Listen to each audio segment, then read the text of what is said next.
கலிமாவை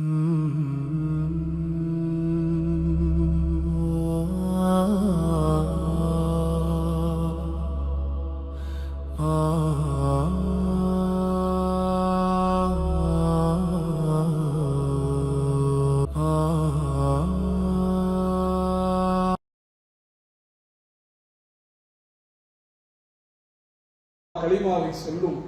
இல்லை என்றால் அந்த ஆன்மா கலிமாவை சொல்லாது. வாழ்நாள் முழுவதும் குர்ஆனை ஓதாத நாவு, அல்லாஹ்வுடைய திக்ருகளை சொல்லாத நாவுக்கு திடீரென்று எப்படி இறக்கக்கூடிய சமயத்தில் மட்டும் அந்த கலிமா வரும் என்பதை நாம் சிந்தித்து பார்க்க வேண்டும். சிந்தித்து பார்க்கணும். இந்த உலகத்தில் நம்முடைய வாய் எதை ஓதுகிறது? குர்ஆனை ஓதுறவா? பெருமானாருடைய நபிமொழிகளை ஓதாதா? சொல்லி காட்டுகிறான். முஸ்லிம்களாகிய நமக்கு நாம் எதற்காக படைக்கப்பட்டிருக்கிறோம் என்பது தெளிவாக தெரியும். திருமறை குர்ஆனிலே அல்லாஹ் தஆலா சொல்லும் போது வமா ஹலக்தல் ஜின்ன வல் இன்ஸா இல்லா லியஅபுதூன், இன்னும் ஜின்களையும் மனிதர்களையும் என்னை வணங்குவதற்காகவே தவிர வேறு எதற்காகவும் படைக்கவில்லை. ஜின்களை விட்டுருங்க, அது வேற டிபார்ட்மெண்ட். மனிதர்களாகிய நம்மை இறைவன் எதற்கு படைத்திருக்கிறான்? இறைவனை வணங்க வேண்டும் என்பதற்காக மட்டும்தான். தொழுகை, நோன்பு, சக்காத்தை தாண்டி நம்முடைய 24 மணி வாழ்க்கையிலும் நம்முடைய ஒவ்வொரு செயலும் இறைவனுடைய, இறை தூதருடைய சொல்லுக்கும் செயலுக்கும் கட்டுப்பட்டதாக இருக்க வேண்டும் என்பதுதான் இதனுடைய பொருள். அஸ்ஸலாமு அலைக்கும் வரஹ்மத்துல்லாஹி வபரகாத்துஹு. அஊது பில்லாஹி மினஷ் ஷைத்தானிர் ரஜீம். பிஸ்மில்லாஹிர் ரஹ்மானிர் ரஹீம்.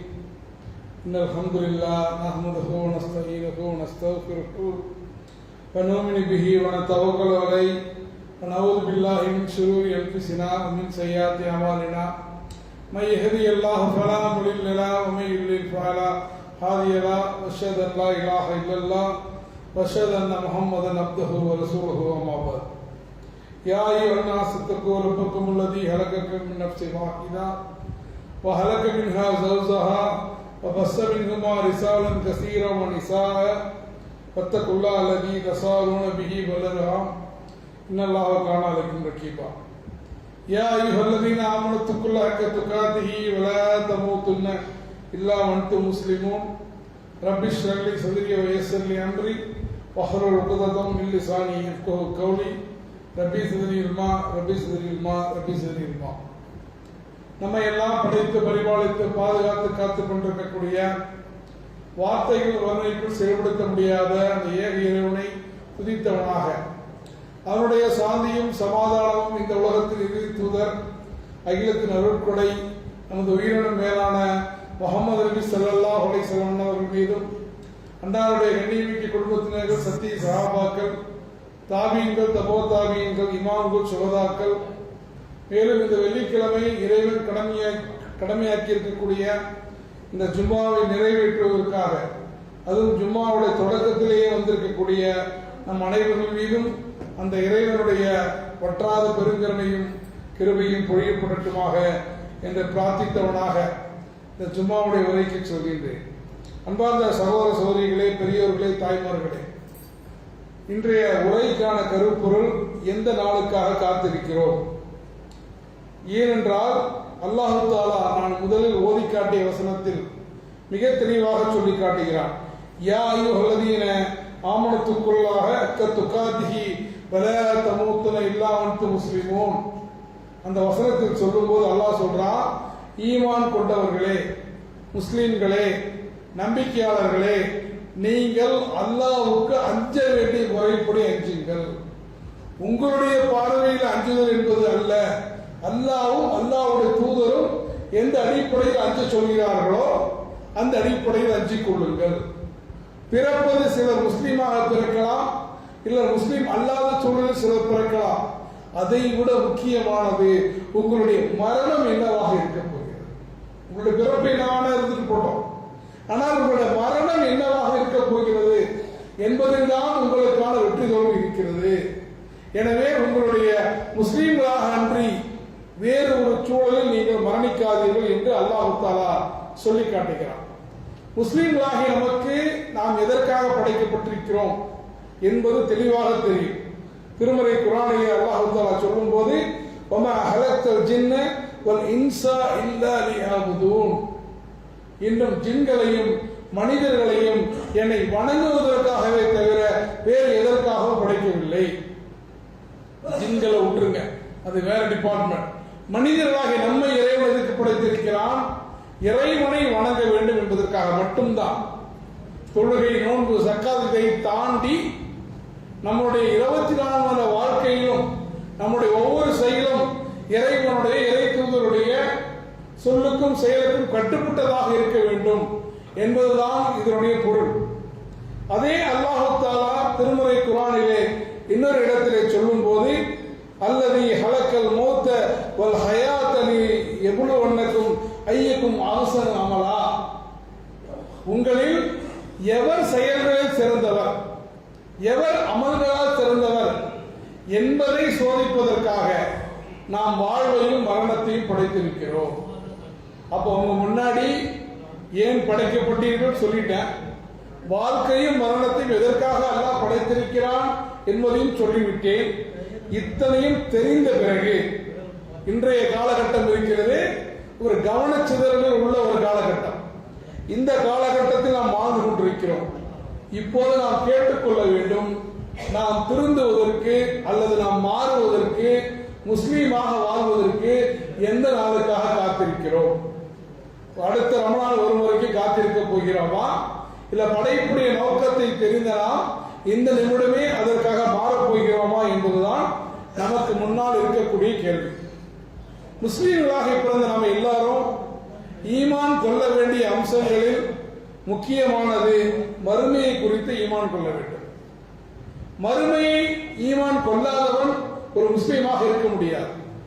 எப்படி அல்லாஹ்வை ஈமான் கொள்வது, அல்லாஹ்வுடைய தூதரை ஈமான் கொள்வது அவசியமோ அதே அளவுக்கு மறுமையை ஈமான் கொள்ள வேண்டும். இன்னும் கேட்டா, மறுமை ஈமான்ல எந்த அளவுக்கு பலவீனமாக இருக்கிறோமோ அந்த அளவுக்கு அல்லாஹ்வின் மீதான ஈமானும் பலவீனம் அடைந்துள்ளது. ஏன்னா நம்ம மனிதன் தவறு செய்யாமல் இருப்பதற்கு அடிப்படை காரணமே, நாம இந்த உலகத்துல குற்றம் புரிந்தாலும் புரியாவிட்டாலும், தண்டிக்கப்பட்டாலும் தண்டிக்கப்படாவிட்டாலும் அல்லாஹ் தண்டிப்பான் அப்படிங்கிற அச்ச உணர்வு. அப்ப அந்த மறுமையை பற்றி அல்லாஹ் சொல்லி காட்டுகிறான். அந்த நாளில் மனிதர்கள் அகிலங்களுடைய இறைவனாகி அல்லாஹ்வின் முன்னால் அடிபணிந்து நிற்பார்கள். ஆதம் அலைஹிஸ்ஸலாத்திலிருந்து கடைசி மனிதருக்கு என்ன பண்ணுவாங்க? பயத்தோடு இறைவன் முன்னால் இருப்பார்கள். நம்ம கேள்வி கணக்கு என்ன ஆக போகுது தெரியல. நம்ம 23ஆம் தேதி வரக்கூடிய இறுதி வேட்பாளர் பட்டியலுக்கு நம்ம காத்திருப்பதை விட 1000 மடங்கு பயத்தோடு அங்கு காத்திருப்போம். அந்த பட்டியல் என்னுடைய பட்டோலை வலது கரத்தில் கொடுக்கப்பட போகிறதா, இடது கரத்தில் கொடுக்கப்பட போகிறதா, என்னுடைய நன்மைகளை அல்லாஹ் புரிந்து கொள்வானா, என்னுடைய பாவங்களின் காரணமாக அல்லாஹ் என்னை தண்டித்து விடுவானா என்று மக்கள் எல்லாம் பயப்படக்கூடிய இந்த நாள், அந்த நாள் சாதாரண நாள் அல்ல. அந்த நாளில் இந்த உலகத்தில் நாம் எதையெல்லாம் உண்மை என்று நினைக்கிறோமோ அது எல்லாம் பொய்த்து போய்விடும். நாம் எதையெல்லாம் நிலையானது என்று நினைக்கிறோமோ அந்த மலைகள் எல்லாம் கம்பளி பஞ்சுகளை போல ஆகிவிடும். இந்த சூரியன் தூரத்தில் இருப்பதற்கே வெயில் காலம் வந்து விட்டால் நம்ம தாங்கிக் கொள்ள முடியவில்லை. ஆனால் சூரியன் நம் ஒவ்வொரு அருகில் கொண்டு வரப்படும். 1 மைல் தூரத்தில் கொண்டு வரப்படும். 1 மைல் தூரத்துக்கு சூரியன் வந்தால் எந்த அளவுக்கு வெப்பம் இருக்கும், எந்த அளவுக்கு மனிதர்கள் கஷ்டப்படுவார்கள் சிந்தித்து பார்க்க வேண்டும். சாதாரணமாக ஒரு தொழுகை கூடத்தில் இருக்கும் போது ஜும்மாவிலே அதிகமான அவர்கள் வந்துவிட்டால் அந்த வெக்கையை நம்மால் தாங்கிக் கொள்ள முடியவில்லை உள்ள இருந்துகிட்டே. அப்ப சூரியன் 1 மைல் அருகில் இருக்கும் போது மனிதர்கள் வியர்வை துளிகளில் இருப்பார்கள். அல்லாஹ்வுடைய தூதர் சொன்னாங்க, எந்த மனிதன் எந்த அளவுக்கு தவறு செய்திருக்கிறானோ அந்த அளவுக்கு வியர்வையால் மூழ்கடிக்கப்படுவான். சிலர் கணுக்கால் வரைக்கும் இருக்கும், சிலர் முட்டுக்கால் வரைக்கும் இருக்கும், சிலர் தொடை வரைக்கும் இருக்கும், சிலருக்கு இடுப்பு வரைக்கும் வியர்வில் குளிப்பார்கள், சிலர் தலை வரைக்கும் எழுதுவாங்க வியர்வியில் குளிப்பார்கள். அந்த நாள் சுகமான அனுபவமாக நிச்சயமாக இருக்காது. ஒவ்வொருவரும் சிரமப்பட்டுக் கொண்டிருப்பார்கள். அதனால எந்த நிழலும் இருக்காது. அல்லாஹ் ரப்பல் ஆலமீன் சொல்றானே 7 கூட்டத்தார்கள், அந்த 7 கூட்டத்தார்களை தவிர வேறு யாருக்கும் அல்லாஹ்வுடைய அர்ஷுடைய நிழலில் இடம் இருக்காது. அப்ப சிந்திச்சு பாருங்க, அப்படி ஒரு பயங்கரமான காலகட்டம் அல்லாஹ் முன்னால் இருக்கும் போது அல்லாஹ் வந்து என்ன சொல்லுவான்? உன்னுடைய புத்தகத்தை நீயே படித்துக்கொள், உன் புத்தகத்தை நீயே படித்துக்கொள். இன்றைய தினம் உன் கணக்கை தீர்த்துக் கொள்வதற்கு, பார்த்துக் கொள்வதற்கு நீயே போதுமானவன் என்று அல்லாஹ் சொல்லுவான். அதாவது உன் கணக்கை நானா பார்க்கணும்னு அவசியம் இல்லை. அந்த அளவுக்கு ஒர்த்தியான கணக்கா இது இல்லை, இது ரொம்ப மோசமான கணக்காக இருக்கிறது, இதை நீயே பார்த்துக்கொள் என்று எப்படி இந்த உலகத்துல ஒரு முதலாளி ஒரு தொழிலாளியை தூக்கி போட்டா சிரமப்படுவோமோ அதை விட பண்படுங்க அச்சத்திலே உறைந்து போயிருக்கும். அப்படிப்பட்ட மறுமை நாள்ல அதை எடுத்து ஏதாவது டெலிட் பண்ணலாமா நினைச்சா முடியாது. அங்க டெலிட் பட்டன் கிடையாது, எடிட் செய்ய முடியாது, எதுவும் சாக்கு புக்கு சொல்ல முடியாது. ஏன்னா அல்லாஹ் பொய் சொல்லக்கூடிய இந்த வாய்க்கு முத்திரையிட்டு விட்டு உடலுடைய பிற உறுப்புகள் பேசுமாறு செய்து விடுவான். அப்ப நம்ம கையே நம்ம காலை நமக்கு எதிராக சாட்சி சொல்லும் போது நாம் என்ன சாக்கை நம்மால் சொல்ல முடியும்? அந்த மறுமை நாள் எப்படிப்பட்ட நாள் தெரியுமா? இன்னைக்கு எப்படி இந்த உலகத்துல போனா கூகுள் ஹிஸ்டரி நீங்க ஆரம்ப காலத்திலிருந்து என்னென்னலாம் பேஜஸ் பார்த்தீங்களோ வெளிக்காட்டுகிறதோ அதே போல மறுமையில் நம்முடைய உள்ளங்களுடைய ஹிஸ்டரி திறக்கப்படும். நம்ம என்னெல்லாம் தவறான எண்ணங்களை கொண்டிருந்தோம், என்னெல்லாம் தவறான பார்வையை பார்த்தோம், என்னென்ன தவறான வார்த்தைகளை உச்சரித்தோம், யாரின் மீதெல்லாம் அவதூறு சொன்னோம், யாரின் மீதெல்லாம் புறம் பேசினோம், எல்லாம் லிஸ்டா வரும். அந்த லிஸ்ட நம்மளால தப்புன்னு சொல்லவே முடியாது. அப்ப அப்படிப்பட்ட ஒரு சமயத்தை நாம் நினைத்து பார்த்தோம் என்றால் மறுமையில உலகத்தை நினைத்து பார்க்க வேண்டும். நாம ஒரு மனிதர் மரணப்படுக்கையில் கிடக்கிறார், உறவினர்கள் எல்லாம் சூழ்ந்து இருக்கிறாங்க, சூழ்ந்து கடைசியில் என்ன சொல்லுவாங்க? கலிமாவை சொல்லுங்க, லா இலாஹா இல்லல்லாஹ் கலிமாவை சொல்லுங்க. அந்த கலிமா சொல்லுவார் எப்ப தெரியுமா? அந்த உதடுகள் தான் உயிரோடு இருந்த போது குரானை ஓதி இருந்தா, கலிமாவை ஒழிந்திருந்தா, அல்லாஹ்வுடைய பாதையில இருந்திருந்தா, பள்ளிவாசலோடு நெருங்கிய தொடர்பு வைத்துக் கொள்ளக்கூடிய ஆன்மாவாக இருந்தால் அந்த ஆன்மா கலிமாவை சொல்லும். இல்லை என்றால் அந்த ஆன்மா கலிமாவை சொல்லாது. வாழ்நாள் முழுவதும் குரானை ஓதாத நாவு, அல்லாஹ்வுடைய திக்ருகளை சொல்லாத நாவுக்கு திடீர் என்று எப்படி இறக்கக்கூடிய சமயத்தில் மட்டும் அந்த கலிமா வரும் என்பதை நாம் சிந்தித்து பார்க்க வேண்டும். சிந்தித்து பார்க்கணும். இந்த உலகத்துல நம்முடைய வாய் எதை ஓதுகிறது? குரானை ஓதுறோமா? பெருமானாருடைய நபிமொழிகளை ஓதுகிறோமா? நல்ல விஷயங்களை பேசுகிறோமா? அல்லாஹ்வை நாம் திக்ரு செய்கிறோமா? இல்லை என்றால் நம்மை நாமே கேட்டுக் கொள்ளுங்கள். இன்னும் எந்த நாளுக்காக நாம் காத்திருக்கிறோம் இவ்வாறாக நாம் மாறுவதற்கு, குரானை ஓதுவதற்கு, இறை தூதருடைய வாழ்க்கையை படிப்பதற்கு, அல்லாஹ்வை புகழ்வதற்கு இன்னும் எந்த நாளுக்காக நாம் காத்திருக்கிறோம்? அதே சமயத்தில் பல மனிதர்களை பார்க்கிறோம், இளைஞர்களாக இருக்கும்போது பொடுபோக்கா இருக்கிறாங்க, பைக் ஓட்டிட்டு அந்த மாதிரி விஷயங்களை தீவிரமாக இருக்கிறார்கள், எப்போதும் மொபைல் போனிலே மூழ்கி கொண்டிருக்கிறார்கள். இன்னும் சில இளைஞர்கள் ஒருபடி மேலாக போய் போதை பொருளில் சிக்கொண்டு கிடக்கிறார்கள், தவறான பெண்களிடம் சகவாசம் வைத்துக் கொள்கிறார்கள். இதையெல்லாம் பெற்றோர்களிடத்தில் சொன்னா சின்ன பையன் அட்ஜஸ்ட் பண்ணிப்பா, சரியாயிடுவா, காலம் மாறினா அவனுக்கு ஒரு கல்யாணம் பண்ணி வச்சா சரியாயிடுவான் என்று சாக்கு போக்கு சொல்லி தங்களுடைய பிள்ளைகளுடைய தவறுகளை நியாயப்படுத்தக்கூடிய பெற்றோர்கள் சிந்தித்து பார்க்க வேண்டும். ஒரு நாள் நாம் நினைக்காத வேளையில் மரணம் வந்து விடக்கூடும். ஒரு நாள் அவன் ஒரு விபத்து அடிபட்டு இறந்து விடக்கூடும். ஒரு வினோதமான நோய் வந்து தாக்கிவிடக்கூடும். அப்ப அந்த அம்மா அழுவாங்க, என் பிள்ளை மாறுவான்னு நினைச்சனே, மாறுறதுக்கு முன்னாடியே போய் சேர்ந்துட்டானே என்று அப்போது புலம்புவதால் எந்த பிரயோஜனமும் இல்லை. நம்முடைய பிள்ளைகள் தவறளிக்கும் போது இறை கட்டளைகளை மீறி நடக்க ஆரம்பிக்கக்கூடிய அந்த முதல் நிமிடத்திலேயே அவர்களை தடுத்து நிறுத்தி இருக்க வேண்டும். அப்ப தடுத்து நிறுத்தாமல் இன்னும் எந்த நாளுக்காக நாம் காத்திருக்கிறோம் என்று நாம் நம்மை நாமே சிந்தித்து பார்த்துக் கொள்ள வேண்டும். மரணத்தை கண்டு, மறுமையை கண்டு நமக்கு பயம் இல்லையா?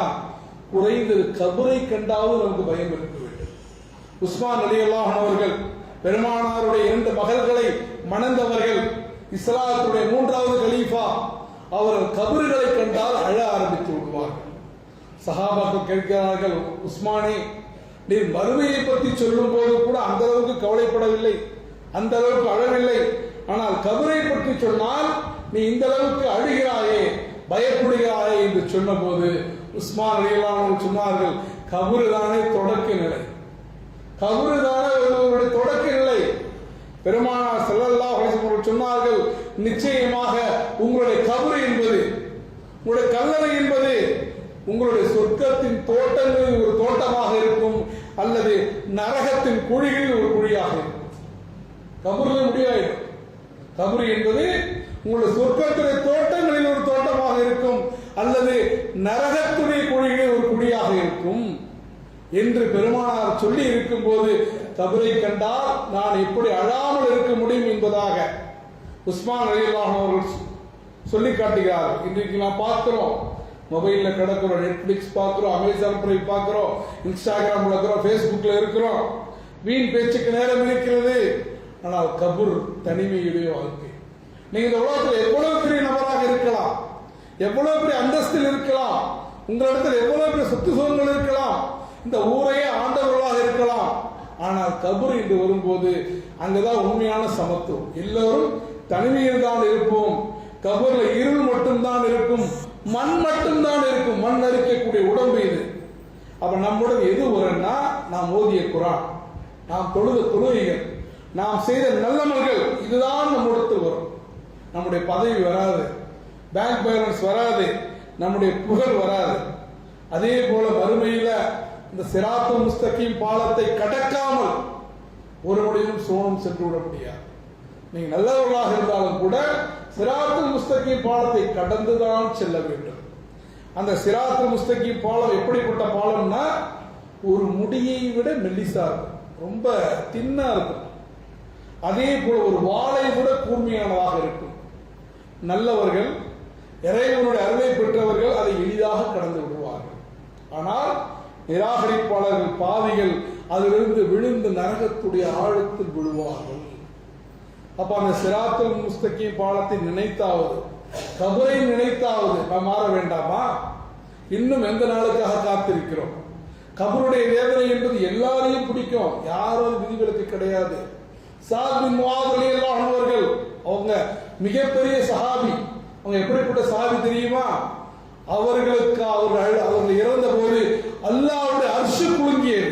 சிந்திச்சு பாருங்க, அல்லாஹ்வுடைய அர்ஷ் குலுங்கியதான் ஸஅத் பின் முஆத் ரலியல்லாஹு அன்ஹுடைய மரணத்திற்காக. அவருடைய மரணத்திற்கு பெருமானார் ஸல்லல்லாஹு அலைஹி வஸல்லம் அவர்கள் ஜனாசா துளவித்து விட்டு தனது ஆடைகளை முட்டுக்காலுக்கு மேல உயர்த்தியவாறு தட்டு தடுமாறி வரும்போது சஹாபாக்கள் கேட்கிறார்கள், ஏன் இந்த அளவுக்கு ஆடைகளை உயர்த்துகிறீர்கள் என்று கேட்டபோது, முழுக்க வானவர்கள் அல்லவா நிறைந்திருக்கிறார்கள், அந்த இடம் முழுக்க வானவர்களால் நிரப்பப்பட்டிருக்கிறதே, நான் அவர்களை மிதிக்காமல் வர வேண்டுமே என்பதற்காக கவனத்துடன் வருகிறேன் என்று சொன்னார்களே, அந்த ஸஅத் பின் முஆதுக்கும் கபருடைய வேதனை இருக்கும். அப்ப அவங்களுக்கே வேதனை இருக்கும்னா நாமெல்லாம் யாரு?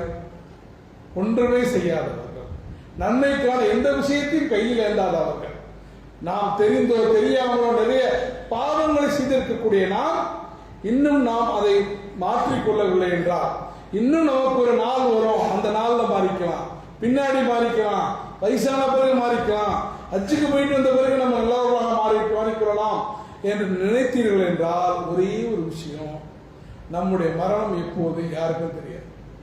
என்னுடைய மரணம் எனக்கு தெரியாது, உங்களுடைய மரணம் உங்களுக்கு தெரியாது. இந்த காலம் இருக்கிற ரொம்ப மோசமான ஒரு காலகட்டத்திலே வாழ்ந்து கொண்டிருக்கிறோம். பேரன்கள் உயிரோடு இருக்கும் போது, தாத்தாக்கள் உயிரோடு இருக்கும் போது பேரன்கள் புதைக்கப்படக்கூடிய காலகட்டத்திலே வாழ்ந்து கொண்டிருக்கிறோம். இன்றைக்கு எந்த நோய் எந்த வயதில் யாருக்கு எப்போ வரும் யாருக்கும் தெரியாது. அப்படிப்பட்ட ஒரு காலகட்டம். இந்த ரமலானில் நாம் இருக்கக்கூடிய நாம் எத்தனை பேர் பெருநாளை சந்திப்போம் என்பதற்கு கூட நம்மிடத்தில் எந்த விதமான கேரண்டியோ எந்த விதமான உத்தரவாதமோ கிடையாது. அப்படி இருக்கும்போது எந்த தைரியத்தில் நாம் நம்மை இன்னும் மாற்றிக்கொள்ளாமல் இருக்கிறோம் என்பதை நாம் சிந்தித்து பார்க்க வேண்டும்.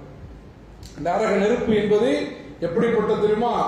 யார் நரகத்துக்கு போகிறார்களோ அவர்களுக்கு கொதிக்கும் நீரும் சீழையும் தவிர வேறு உணவு கொடுக்கப்பட மாட்டாது என்பதாக அல்லாஹ் ரப்பல் ஆலமீன் திருமறை குர்ஆனிலே சொல்லி காட்டுகிறான். இது ஏதோ மறுமையினால கபூர்ல மட்டும் நடக்கக்கூடிய பிரச்சனைகள் அல்ல. இந்த உலகத்திலேயே மறுமை நாள் வருவதற்கு முன்னால், இறுதி நாளுக்கு முன்னால் நமக்கு பெரிய சோதனைகள் ஏற்படும். பெருமானார் ஸல்லல்லாஹு அலைஹி வஸல்லம் அவர்கள் சொன்னார்கள், மக்களே, இருண்ட இரவு, அமாவாசை இரவு சொல்றோமே, அந்த மாதிரி ஒரு இரவின் துண்டுகள் போல குழப்பங்களும் பித்னாக்களும் உங்களை தொடர்ந்து வருங்கிறார். குழப்பங்களும் பித்னாக்களும் அலை அலையாக தொடர்ந்து வரும். இன்னைக்கு பார்க்கிறோமா இல்லையா? எதற்கு கொல்லப்படுகிறோம், ஏன் கொல்லப்படுகிறோம் என்று தெரியாமல் குத்து குத்தாக குழந்தைகள் கொல்லப்படக்கூடிய காலகட்டத்திலே நாம் எல்லாம் இன்றைக்கு வாழ்ந்து கொண்டிருக்கிறோம். இன்றைக்கு பெருமானாரால் அல்லாஹ்வால் ஹராமாக்கப்பட்ட விஷயங்கள் மக்களால் சாதாரணமாக பார்க்கப்படுகின்றன. ஹலாலாக்கப்பட்ட விஷயங்களை பின்பற்றுவது என்பது உண்மை பேசி வியாபாரம் செய்வது. ரசூலுல்லாஹ் சொன்னாங்க, யார் உண்மை பேசி வியாபாரம் செய்கிறார்களோ அவர்கள் மறுமையிலே சுஹதாக்களோடு இருப்பார்கள், சித்திகீன்களோடு இருப்பார்கள், நபிமார்களோடு இருப்பார்கள். அது எவ்வளவு பெரிய கஷ்டம். வியாபாரத்தில் இருப்பவர்களை கேட்டால் தான் தெரியும். அப்ப அதை உண்மையை பின்பற்றுவது இன்னைக்கு கடினமாகிவிட்டது. நம்முடைய ஈமான்கள் பலவீனமாகிவிட்டது.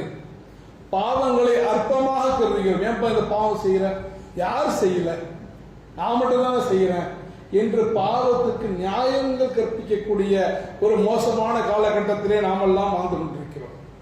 அல்லாஹ் ரப்பல் ஆலமீன் திருமறை குர்ஆன் முழுக்க முஸ்லிம்களை ஏன் படைத்தோம் என்று சொல்லும் போது நீதியை நிலைநாட்டுவதற்காக என்று சொல்கிறார். நீங்க என்ன பண்ணணும்? நீதி நிலைநாட்ட வேண்டும். அது உங்களுடைய பெற்றோருக்கோ உறவினருக்கோ பாதகமாக இருந்தாலும் சரி, நாம் நீதி நிலைநாட்டுவோம். எப்ப?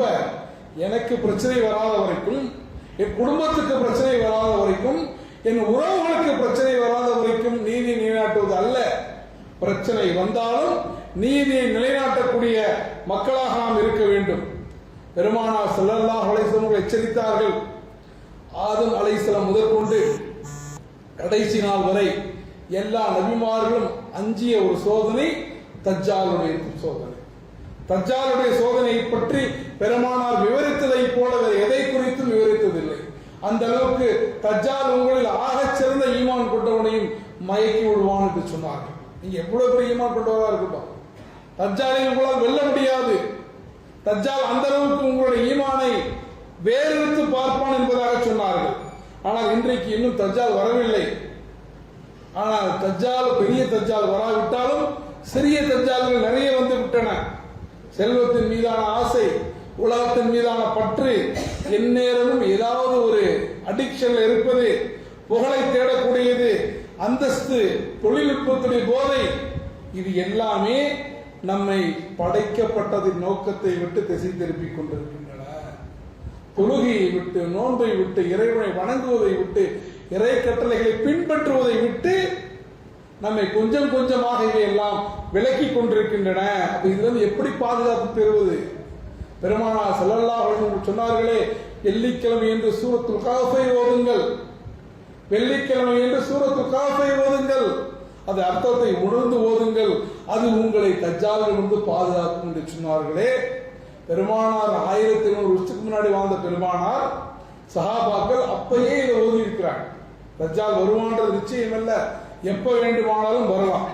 அப்ப நாம அந்த சூரத்துல் கஹ்ஃபை ஓத வேண்டும், குர்ஆனோடு நிலையான தொடர்பை வைத்திருக்க வேண்டும், தக்வாவோடு இருக்க வேண்டும். இப்படி இருந்தா மட்டும்தான் தஜ்ஜால் உள்ளிட்ட எல்லா விதமான ஃபித்னாக்களில் இருந்தும் எல்லாவித குழப்பங்களிலிருந்தும் நம்மை நாமே தற்காத்துக் கொள்ள முடியும். இவ்வளவு சோதனைகளை, இவ்வளவு சிரமங்களை, இவ்வளவு சங்கடங்களை கொடுக்கக்கூடிய அல்லாஹ் ரப்பல் ஆலமீன் அதிலிருந்து தப்பிப்பதற்கான ஒரு மாமருந்தாகத்தான் நமக்கு இந்த வசந்த மாதத்தை, இந்த ரமலானுடைய மாதத்தை அல்லாஹ் ரப்பல் ஆலமீன் நமக்கெல்லாம் தந்திருக்கின்றான். அதனால்தான் அல்லாஹ் தஆலா தெளிவாக சொல்றான், ஷஹ்ருல் ரமலான் அல்லதி உன்சில ஃபீஹில் குர்ஆன் ஹுதல் லின்னாஸ். இந்த ரமலான் மாதம் எத்தகையது தெரியுமா? அதில்தான் மனிதர்களுக்கு தெளிவான வசனங்களை கொண்ட நன்மை தீமைகளை பிரித்தெடுக்கக்கூடிய திருக்குர்ஆன் இறக்கப்பட்டது. எனவே யார் ரமலானை அடைகிறாரோ அவர் நோன்பு நோற்றுக் கொள்ளட்டும் என்பதாக பெருமானார் ஸல்லல்லாஹு அலைஹி வஸல்லம் சொன்னார்கள். அது மட்டுமல்ல, அல்லாஹ் ரப்பல் ஆலமீன் சொல்லி காட்டுகிறான். நபி ஸல்லல்லாஹு அலைஹி வஸல்லம் அவர்கள் ஒவ்வொரு ரமலானிலும் ஜிப்ரீல் அலைஹிஸ்ஸலாம் அவர்களோடு ஒரு முறை அதுவரை இறக்கப்பட்ட குர்ஆனுடைய அத்தனை வசனங்களை ஓதி காட்டுவார்கள். அவருடைய கடைசி வருடத்தின் போது அந்த குர்ஆனை 2 முறை என்ன பண்ணாங்க, ஜிப்ரீல் அலைஹிஸ்ஸலாம் அவர்களிடத்தில் ஓதி காட்டினார்கள். எனவே இந்த மாதம் என்பது வெறும் வயிற்று பசி சம்பந்தப்பட்ட மாதம் அல்ல, மாறாக இறைவனுடைய வசனங்களை கொண்டு இதயத்தின் பசியாற்றக்கூடிய ஒரு மாதம். இறைவனுடைய திருப்தியை கொண்டு இறை தூதருடைய மொழிகளை கொண்டு நம்முடைய உள்ளத்தினுடைய பசியை போக்கக்கூடிய மாதம். ஆனா நம்ம என்ன நினைச்சுக்கிறோம், நோம்புனாலே பசி தாகம், அதை தாண்டி ஒன்றுமில்லை என்பதாக நம்ம சுருக்கி வைத்திருக்கிறோம். அல்லாஹ்வுடைய தூதர் சொன்னார்கள் இந்த மாதத்தை குறித்து, சொர்க்கத்துடைய வாசல்கள் திறக்கப்படும், நரகத்துடைய வாசல்கள் அடைக்கப்படும், ஷைத்தான்கள் விலங்கிடப்படுவார்கள் என்று சொன்னார்களே. இவ்வளவு சொன்ன பிறகு நாம் அந்த மாதத்தை சரியா பயன்படுத்தலைன்னா அது எவ்வளவு பெரிய கை செய்யும். நம்மளா ரமலான் சந்தோஷப்படுறோம், ரமலான் வந்ததுன்னு கொண்டாடுகிறோம், ரமலான் வந்ததுக்கு அல்லாஹ்வுக்கு நன்றி செலுத்துகிறோம், நல்ல விஷயம். ஆனால் அதே ரசூலுல்லாஹ் இன்னொரு விஷயம் சொன்னாங்க, யார் ரமலானை அடைந்து, யார் ரமலான்ல வந்து அந்த ரமலானை முறையாக பயன்படுத்தவில்லையோ அவன் மீது அல்லாஹ்வுடைய லானத் உண்டாகட்டும், அவன் மீது அல்லாஹ்வுடைய சாபம் உண்டாகட்டும் என்று பிரார்த்தித்தார்களே. எப்படிப்பட்ட தூதர்! ஒரு குட்டி பறவை தன் தாயோடு பிரிவதை கூட சகிக்க முடியாத ரஹ்மத்துல் ஆலமீன் இந்த அகிலத்தில் அருட்கொடை சபிக்கிறார். எதுக்கு? இந்த ரமலான் மாசத்துக்கு நாம் இருக்கிறோமே, இதை முறையாக பயன்படுத்தாமல் இதையும் பிற வாதங்களைப் போல வீணடிப்போம் என்றால் எந்த நாளுக்காக காத்திருக்கிறோம் என்பதை நாம் என்ன பண்ணணும், சிந்தித்து பார்க்க வேண்டும். அப்ப குர்ஆனை நாம் புறக்கணித்த காரணத்தினால், குர்ஆனை ஓதாத காரணத்தினால், குர்ஆனோடு நம்முடைய வாழ்க்கையை பிணைத்துக் கொள்ளாத காரணத்தினால் இன்னைக்கு நாம் முஸ்லிம்கள் உலக வாழ்க்கையிலே கூட பின்தங்கி இருக்கிறோம். இந்த உலக மறுமையில மட்டும் இல்லை, இந்த உலக வாழ்க்கையில நம்ம பின்தங்கி இருப்பதற்கு கூட காரணம் என்னன்னா, திருக்குர்ஆனோடு நமக்கான உறவுகள் துண்டிக்கப்பட்டு விட்டதுதான். இன்னைக்கு முஸ்லிம்கள் பார்க்கிறோம், உலகத்துல எல்லா துறைகளிலும் அரசியல் ரீதியாக பலவீனப்பட்டிருக்கிறோம், சமூக ரீதியாக ஒன்றுபடாமல் ஒரே இறைவனை வணங்கக்கூடிய, ஒரே தூதரை பின்பற்றக்கூடிய, ஒரே குர்ஆனை ஃபாலோ செய்யக்கூடிய உம்மத்துன் வாஹிதா, ஒரே சமுதாயம் சொல்றான இந்த சமூகம் இன்னைக்கு பல கூறுகளாக, பல துண்டுகளாக இன்றைக்கு பிரிந்து போயிருக்கிறோம். அதே போல இஸ்லாத்துக்கு முரணான விஷயங்களை எந்த சங்கடமும் இல்லாமல் ஏற்றுக்கொள்ளக்கூடியவர்களாக ஆகியிருக்கின்ற காரணத்தினால் அல்லாஹ்வுடைய ரஹ்மத்தை, அல்லாஹ்வுடைய பரக்கத்தை இன்றைக்கு நாம் இழந்திருக்கிறோம். குர்ஆன் எச்சரிக்கின்றது, முஸ்லிம்களே உங்களுக்கு முன் வேதம் கொடுக்கப்பட்டவர்களைப் போல நீங்கள் ஆகிவிடாதீர்கள், உங்களுடைய வேதத்தை புறக்கணித்து விடாதீர்கள். அப்படி புறக்கணித்து விட்டால் உங்களுடைய உள்ளங்கள் இறுகி போய்விடும் என்று குர்ஆன் எச்சரிக்கின்றது. அப்ப இனிமேலாவது நம்ம என்ன பண்ணணும், குர்ஆனை தினந்தோறும் ஓதக்கூடிய மக்களாக மாறணும்.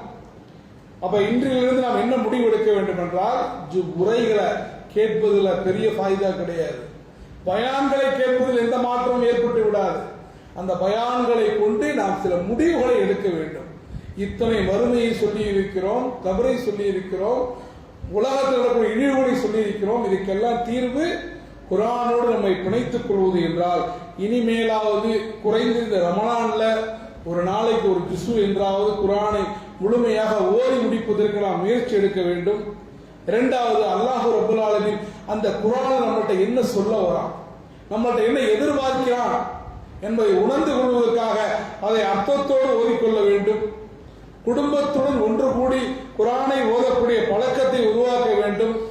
ரமலான் முடிந்த பின்னும் தஹஜ்ஜுடைய நேரத்தில் 2 ரக்அத் எழுந்து நஃபில் தொழக்கூடியவர்களாக, அல்லாஹ்விடத்திலே கண்ணீர் மல்க தௌபா செய்யக்கூடியவர்களாக நாம் மாற வேண்டும். இப்படியெல்லாம் மாறினால்தான் நாம் கேட்கக்கூடிய உரைகளுக்கான உண்மையான மதிப்பு இருக்கும் என்பதை நாம் உணர்ந்து கொள்ள வேண்டும்.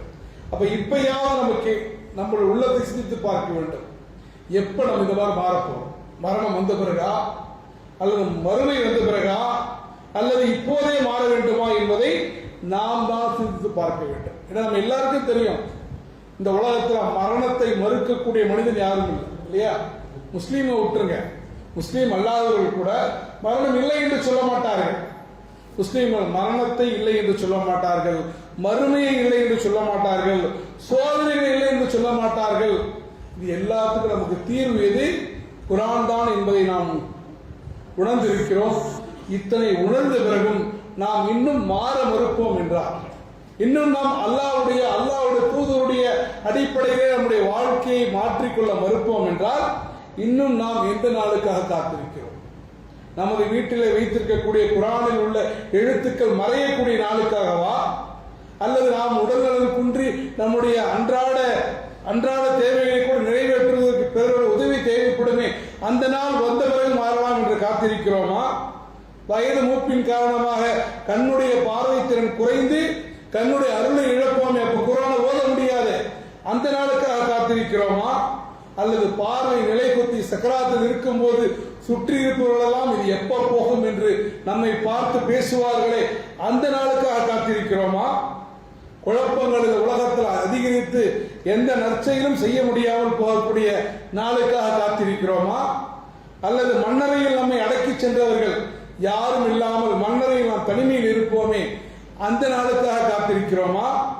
மறுமையில் எழுப்பப்பட்டு இன்னும் கொஞ்சம் குர்ஆனை ஓதி நற்செயல் செய்து நான் வாழ்க்கை அமைத்துக் கொள்கிறேன், உலகத்துக்கு அனுப்பு என்று இறைவனிடத்திலே கெஞ்சுவோமே, அந்த நாளுக்காக காத்திருக்கிறோமா? அல்லது பெருமானார் ஸல்லல்லாஹு அலைஹி வஸல்லம் சொல்வார்களே, மறுமையில நமக்கு எதிராக சாட்சி சொல்வார்களே, என்னுடைய சமூகம், என்னுடைய கவுமு என்னுடைய குர்ஆனை முதுகுக்கு பின்னால் போட்டு விட்டது என்று நமக்கு எதிராக வழக்கு தொடுப்பார்களே, அந்த நாளுக்காக காத்திருக்கிறோமா? அப்ப எந்த நாளுக்காக காத்திருக்கிறோம்? ஏன் நாம் மாறுவதற்கு பயப்படுகிறோம்? ஏன் மாறுவதற்கு தயங்குகிறோம்? நம்ம ஏதாவது அல்லாஹ்விடத்துல ஒப்பந்தம் செய்திருக்கிறோமா? நமக்கு மரணம் இன்னைக்கு தான் வரும், மரணம் இப்பதான் வரும், அல்லது மரணம் வராது, அல்லது சொர்க்கத்தில் நமக்கான இடம் ரிசர்வ் செய்யப்பட்டு விட்டது என்பதற்கு நாமும் அல்லாஹ் ஏதோ ஒப்பந்தம் செய்திருக்கிறோமா? அப்படி ஏதாவது செஞ்சிருந்தா நம்ம மாறணும் அவசியம் இல்லை, ஒத்துக்கிறேன். அப்படி ஏதாவது நம்முடைய மரணம் இந்த நாள் வரும் என்று உறுதியாக தெரிந்தால் கூட அந்த மரணத்துக்கு ஒரு வாரத்துக்கு முன்னாடி போடலாம், நான் நல்லவர்களாக மாறிவிடலாம். ஆனால் அப்படி எந்த விதமான கேரண்டியோ அப்படி எந்த விதமான உத்தரவாதமோ நமக்கு கிடையாது என்று இருக்கும் போது இறைவனுடைய அருள், இறைவன் இந்த ரஹமத்தை, இந்த ரமலானை ஒரு வசந்தமாக அறிந்திருக்கிறான். இந்த ரமலானை நாம் பயன்படுத்திக் கொள்ள வேண்டும். இந்த ரமலானை நாம் செய்யக்கூடிய ஒவ்வொரு அமல்களுக்கும் அல்லாஹ் ரப்பல் ஆலமீன் பல மடங்கு கூடி நமக்கு தரக்கூடியவனாக இருக்கிறான். எந்த அளவுக்கு தொழ முடியுமோ தொழுது கொள்ளுங்கள், எந்த அளவுக்கு திக்ர் செய்ய முடியுமோ திக்ர் செய்து கொள்ளுங்கள், எந்த அளவுக்கு தர்மம் செய்ய முடியுமோ. பெருமானார் ஸல்லல்லாஹு அலைஹி வஸல்லம் அவர்கள் அது வேகமாக வீசக்கூடிய காற்றை விட வேகமாக தர்மம் செய்தார்கள் என்று ஹதீஸ் கிதாபில் இருக்கிறது. அதே போல அதிகமாக தர்மம் செய்து கொள்ளுங்கள். இந்த ரமலானுடைய ஒவ்வொரு நாளும், ஒவ்வொரு நேரமும், ஒவ்வொரு நிமிடமும் விலை மதிப்பில்லாதது என்பதை நாம் உணர்ந்து கொள்ள வேண்டும். இன்னும் உணரவில்லை என்றால் இந்த உலக வாழ்க்கை, இந்த ஹுப்பு துனியா, அழிந்து போகக்கூடிய வாழ்க்கை, என்றைக்கு வேண்டுமானாலும் இறந்து போகக்கூடிய இந்த உலக வாழ்க்கை நம்மை மயக்கி விட்டதா? நம்ம உலகத்தை கண்ணுக்கு முன்னாடி பார்க்கிறோம். இந்த உலகத்துல நிறைய பகுதிகளில் கண்ணுக்கு முன்னாடி ஏன் எதற்கு என்று தெரியாமல் பலர் இறந்து கொண்டிருக்கிறார்கள். அதை பார்த்த பிறகு நமக்கு உணர்வு வரவில்லை என்றால் அல்லாஹ் நம்மை பாதுகாத்துக் கொள்ள வேண்டும். ஏன்னா மரணம், எல்லா ஆத்மாவும் மரணத்தை நிச்சயமாக சுகித்தே தீரும். அதுல இருந்து யாரும் தப்ப முடியாது. நம் உறுதியான கோட்டைகளில் இருந்தாலும் சரி, உறுதியான மலைகளில் இருந்தாலும் சரி, எந்த நேரம் அல்லாஹ் நமக்கு விதித்திருக்கிறானோ அது ஒரு கணம் முந்தவும் செய்யாது பிந்தவும் செய்யாது என்று இருக்கும் போது நம்ம என்ன பண்ணணும்? மாறிக்கொள்ள வேண்டும். அல்லாஹ்வுக்காக இறை தூதருடைய அடிப்படையில மாறிக்கொள்ள வேண்டும். இந்த உரை, குறைந்தபட்சம் ரமலானில் கேட்கக்கூடிய இந்த உரை நம்மை நன்மையின் பால் ஒரு கணமாவது முந்தி தள்ள வேண்டும். தீமைகளை செய்வதிலிருந்து ஒரு கணம் நம்மை பிந்தி தள்ள வேண்டும். அப்படி இல்லை என்றால், இது கூட நம்மை நல்வழிப்படுத்தவில்லை என்றால் நாம் உண்மையிலே அல்லாஹ்வை மறக்கிறோம் என்று அர்த்தம். சொர்க்கத்தை பற்றிய ஆசை நம்மிடத்தில் இல்லை என்று அர்த்தம். நரகத்தை பற்றிய பயம் நமக்கு இல்லை என்று அர்த்தம். அப்படி அர்த்தம் மனசு நினைக்கும் போது மறுமை நாள் நினைச்சு பாருங்க, கபருடைய வேதனை நினைச்சு பாருங்க. மறுமை நாள் நம்முடைய நன்மைகள் எல்லாம் தீமைகள் எல்லாம் எடை போடப்படுமே, அந்த மீசான் தராசு, அதை நினைத்து பாருங்கள். நம்முடைய நன்மைகள் அதிகமா கணக்குமா, தீமைகள் அதிகமா கணக்குமா என்பதை ஒவ்வொரு முறை தொழுகைக்கு வரும்போது, ஒவ்வொரு முறையும் துவா ஓதும் போதும், ஒவ்வொரு முறையும் துவா கேட்கும் போதும், ஒவ்வொரு முறை குர்ஆனை கையில் ஏந்தும் போதும் உங்களுக்கு நீங்களே கேட்டுக் கொள்ளுங்கள், எனக்கு நானே கேட்டுக்கொள்கின்றேன் என்றால் அல்லாஹ் ரப்பல் ஆலமீன் எந்த ஒரு சமூகத்தையும் அது தன்னைத்தானே மாற்றிக்கொள்ளாத வரையில் நிச்சயமாக அல்லாஹ் அந்த சமுதாயத்தை மாற்றிக்கொள்ள மாட்டான். இறுதியாக நம்ம அல்லாஹ்விடத்துல அதிகமாக இந்த ரமலான்ல அல்லாஹ் ரப்பல் ஆலமீன் ஒரு அடியானுடைய தௌபாவை விரும்பக்கூடியவனாக இருக்கிறான். ஒரு அடியான் தௌபா செய்தால், ஏன்னா அடியான் தௌபா செய்யறவன் என்ன அர்த்தம்? நான் பாவி என்பதை ஒத்துக்கொள்கிறான். நான் பாவங்கள் செய்பவன், நான் மனிதன், நான் பலவீனமானவன் என்பதை ஒத்துக்கொண்டு சர்வ வல்லமை பிடித்த அல்லாஹ்வின் முன்னால் முழுமையாக சரணடையக்கூடிய நிலைக்கு பெயர் தான் தௌபா. அந்த தௌபாவை இந்த ரமலான்ல அதிகமா செய்யும். அல்லாஹ்வுடைய தூதர் ஸல்லல்லாஹு அலைஹி வஸல்லம் சொன்னாங்க, 2 கண்களின் நரக நெருப்பு தீண்டாது. ஒன்று அல்லாஹ்வுடைய பாதையில் விழித்திருந்த கண்கள், இரண்டாவது அல்லாஹ்வுடைய பாதையில அழுத கண்கள். அல்லாஹ்வுக்காக அல்லாஹ்வுடைய தண்டனையை நினைத்து அழுத கண்கள் என்று சொன்னார்கள். அப்படி நம்முடைய கண்ணீர்கள் அதற்காக அழுட்டும். அதனாலதான் நம்ம தராஹிகளை கூட பெருமானார்கள் அழுகை குறித்து ஏன் பேசுகிறோம் என்றால், அவருடைய அழுகை அவர்களுக்கானது அல்ல, அவருடைய இயலாமையால் வரக்கூடிய அழுகை அல்ல, மாறாக இந்த உம்மத்தை குறித்து, சொர்க்கம் நரகத்தை குறித்து, அல்லாஹ்வை குறித்து, நாளை நரகத்திலே நாம இந்த சமூகம் சென்றுவிடக் கூடாது என்பதற்காக அஞ்சக்கூடியதற்காகத்தான் அவர்கள் அழுதிருக்கிறார்கள். இந்த ரமலான்ல நாம் அழுது இறைவனிடத்திலே கெஞ்சுவோம். நிச்சயமாக அல்லாஹ் நம்ம இந்த உலகத்துல வேறு யார் முன்னாலும் அழவிட மாட்டான், வேறு யார் முன்னாலும் தலைகுனிய விட மாட்டான். இறைவனின் முன்னால் நாம் தலையை குனிப்போம். நாம் இந்த உலகத்தில் எந்த இறைவனுடைய படைப்புகளின் முன்னாலும் தலைகுனியாமல் வாழக்கூடிய ஒரு வாழ்க்கையை அல்லாஹ் ரப்பல் ஆலமீன் தருவான். இறைவனிடத்திலே மறுமை நாளுடைய பயங்கரத்திலிருந்து இறைவா எங்களை காப்பாற்றுவாயாக, பகிரங்கமான மறைமுகமான சோதனைகளிலிருந்து எங்களை காப்பாற்றுவாயாக, ரமலான் மாதத்தை வீணடிக்காத இதயங்களை எங்களுக்கு தருவாயாக, குரானை எங்களுடைய இதயங்களுடைய வசந்தமாக, எங்களுடைய நெஞ்சங்களுடைய ஒளியாக, கபரிலே இந்த குரானை எங்களுக்கு தோழனாக, மறுமையிலே சிபாரிசு செய்யக்கூடிய ஒரு அளவுக்கு அந்தஸ்தை எங்களுக்கு தருவாயாக. எங்களுடைய குடும்பத்தினரை, எங்களுடைய உறவுகளை நம்பிக்கை கொண்ட ஆண்கள் பெண்கள் அனைவர்களையும் உன்னுடைய அளப்பெரும் கருணையால் மன்னிப்பாயாக என்று இறைவனிடத்திலே அதிகமாக துவா செய்வோம். அல்லாஹ் ரப்பல் ஆலமீன் நமக்கெல்லாம் ஒரு அழகான துவாவை கற்றுத் தருகிறான். ரப்பனா லலம்னா அன்ஃபுஸனா வ இல்லம் தக்ஃபிர் லனா வ தர்ஹம்னா லனகூனன மினல் ஹாசிரீன். இறைவா, எங்களுக்கு நாங்களே அநீதித்துக் கொண்டோம், நீ எங்களை மன்னிக்காவிட்டால் எங்களை மன்னிக்கக்கூடிய ஒரு யாரும் இல்லை என்று முதல் மனிதர் ஆதம் அலைஹிஸ்ஸலாம் கேட்டார்களே, அந்த துவாவை அதிகமாக ரமலானிலே ஓதிக்கொள்வோம். அதே போல இறைவனிடத்திலே ரப்பனா ஆத்தினா ஃபித்துன்யா, இறைவா எங்களுக்கு இந்த உலகத்தில் நன்மையை தருவாயாக, மறு உலகத்தில் நன்மையை தருவாயாக, நரகத்திலே வேதனையிலிருந்து எங்களை காத்தருவாயாக என்று இறைவனிடத்திலே மனமுருகி துவா செய்வோம். இந்த உரையில் சொல்லப்பட்ட அடிப்படையிலே நம்முடைய வாழ்க்கையை திருத்திக் கொண்டு இந்த ரமலான் நம்மை திருத்தக்கூடிய ரமலானாக, நம்மை மாற்றக்கூடிய ரமலானாக, நம்ம இறைவன் பால் நெருக்கமாக்கி வைக்கக்கூடிய ரமலானாக மாற்றக்கூடிய வல்லமையை அல்லாஹ் ரப்பல் ஆலமீன் உங்களுக்கும் எனக்கும் தருவானாக என்று பிரார்த்தித்தவனாக, பிரார்த்திக்க தூண்டியவனாக இந்த உரையை நிறைவு செய்கிறேன். வாயிரமான ரஹ்மத்துல்லாஹி ரப்பில் ஆலமீன். அஸ்ஸலாமு அலைக்கும் வரஹ்மத்துல்லாஹி வபரகாத்துஹு.